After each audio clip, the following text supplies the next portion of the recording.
సమోసాలు అమ్ముకునే వారి అబ్బాయి సంచలనం నమోదు చేశాడు. 1,87,000 మంది ఏపీ ఎంసెట్ రాస్తే అందరికంటే టాప్లో నిలిచాడు. నెంబర్ 1 ర్యాంక్ సాధించాడు. అతడే వబిలిశెట్టి మోహన్ అభ్యాస్. నిరంతర అభ్యాసంతో అతడు సాధించిన ఈ ఘనత ఆ కుటుంబాన్ని ఆనందంలో ముంచెత్తింది. అభ్యాస్ తల్లిదండ్రులు ఇంట్లో సమోసాలు తయారు చేస్తారు. తండ్రి ఆ సమోసాలను సైకిల్పై తీసుకెళ్లి అమ్ముతుంటాడు. చిరు సంపాదనతో గడిచే కుటుంబమే అయినా అభ్యాసానికి అది అవాంతరం కాలేదు.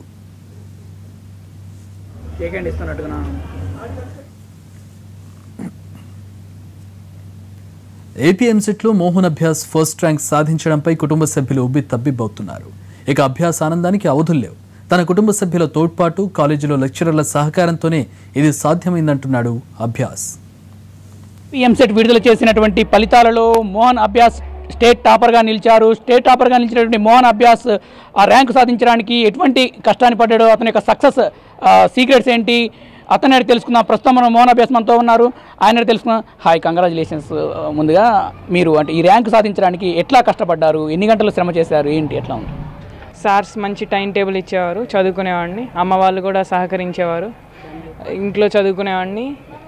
ఇంకా అమ్మ వాళ్ళు 153.95 వచ్చాయి ఏపీఎం సెట్లో. చాలా సంతోషంగా ఉంది. ఇప్పుడు ఆల్ ఇండియా 6th ర్యాంక్తో పాటు ఈ ఫలితాలలో అదేవిధంగా సౌత్ ఇండియా కూడా స్టేట్ టాపర్ కూడా నిలిచారు. అంటే మీకు ఎలా చదివారు? అంటే రోజు ఎన్ని గంటలు చదివేవాళ్ళు? మీ తల్లిదండ్రులు కావచ్చు, మీ టీచర్స్ కోఆపరేషన్ ఎలా ఉంది మీకు దీంట్లో? రోజుకి 13-14 అవర్స్ చదువుకునేవాడిని. టీచర్స్ చాలా బాగా చెప్పేవారు. టీచర్స్ ప్రోత్సాహం సరిపోయేది. అంటే టీచర్స్ చదివితే సరిపోయేది. ఏ బుక్స్ చదవాలో కూడా అదే చెప్పేవారు.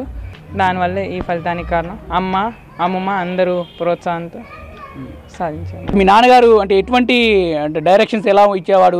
అంటే అసలు ఏం చేసేవాడు, జాబ్ ఏం చేసేవాడు? అంటే సమోసాలు అమ్ముతూ ఉండేవారండి. ఇప్పుడు కనబడుతున్నాయి కదా అక్కడ సమోసాలు, వాటిని సైకిల్ మీద అమ్ముతారు. కొన్ని షాప్స్కి కూడా ఇస్తాము. కష్టపడేవారు, కష్టపడి చదివించారు. ఈ విజయం వాళ్ళకే దక్కుతుంది. చెప్పండి సార్, అంటే ఎట్లా మీ అబ్బాయిని చదివించారు? చిన్నప్పటి నుంచి ఖచ్చితంగా స్టేట్ ర్యాంక్ రావాలంటే చాలా ఆనందమైన విషయం. ఎట్లా చదివించారు? హైదరాబాద్ వచ్చి 13 ఏళ్ళు అవుతుంది. 13 ఏళ్ళ నుంచి సమోసాల వ్యాపారం చేస్తున్నాం. సమోసాలు అమ్ముతూ రోజుకి 500, 400, 300 సంపాదించుకుని చదివించానండి. ఈ ర్యాంక్ రావడం పట్ల మీకు ఎలా అనిపిస్తుంది? ఇవాళ మీ అబ్బాయి ఆనందంగా ఉందండి. వాళ్ళ నాన్న ప్రతిరోజు కూడా సైకిల్ మీద సమోసాలు అమ్మి అబ్బాయిని చదివించి ఈరోజు స్టేట్ టాపర్గా నిలిచారు. ఖచ్చితంగా చాలా ఆనందించాల్సిన విషయమే. వాళ్ళ అమ్మని తెలుసుకుందాం. చెప్పండి అమ్మా, మీ గైడెన్స్ ఎలా ఉంది? అంటే మీ అబ్బాయికి ఎవరైనా తల్లిదండ్రులుగా అంటే మన టీచర్స్ ఏమైనా వాళ్ళ కోఆపరేషన్ ఎలా ఉంది? వాళ్ళు చదువు విషయంలో ఎట్లా ఉంది? మా వర్క్ అంటే మార్నింగ్ బాబు కాలేజీకి వెళ్ళిన కానీ స్టార్ట్ చేయాలండి. 8 స్టార్ట్ చేస్తే ఈవినింగ్ 5-6 వరకు పని చేసుకుంటూనే ఉండాలి. చేసుకున్నాక బాబు వచ్చాక కాసేపు బాబుతో కూర్చున్న కాలేజీలో ఏం చెప్పారని డిస్కస్ చేస్తే బాబు మటుకు కాలేజీలో లెక్చరర్ గురించి ఎప్పుడు చెప్తూ ఉంటాడు అనమాట అండి. మేము తీసుకున్న కేర్ కన్నా కాలేజీ వాళ్ళు, నారాయణ కాలేజీ వాళ్ళు తీసుకున్న కేర్ చాలా ఎక్కువ. మొత్తం మీద మాత్రం ఈ సమోసాలు అమ్ముకుంటూ ఎవరైతే ఉన్నారో సుబ్బారావు, ఆయన వాళ్ళ ఇంట్లో స్టేట్ టాప్ ర్యాంకు రావడం ఆనందంగా ఉందని చెప్పి కూడా ఇక్కడ ఉన్నటువంటి వారంతా బంధువులు కావచ్చు, కుటుంబ సభ్యులు కావచ్చు ఆనందం వ్యక్తం చేస్తున్నారు. ఇక ముఖ్యంగా ఇటు తల్లిదండ్రులు కావచ్చు, ఉపాధ్యాయులు, టీచర్స్ ముఖ్యంగా వాళ్ళ కృషితోనే స్టేట్ టాప్ ర్యాంక్ సాధించాను.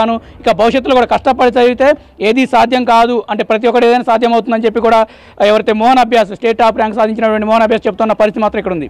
కెమెరా పర్సన్ రత్నంతో కలిసి వెంకటరెడ్డి, NTV, హైదరాబాద్.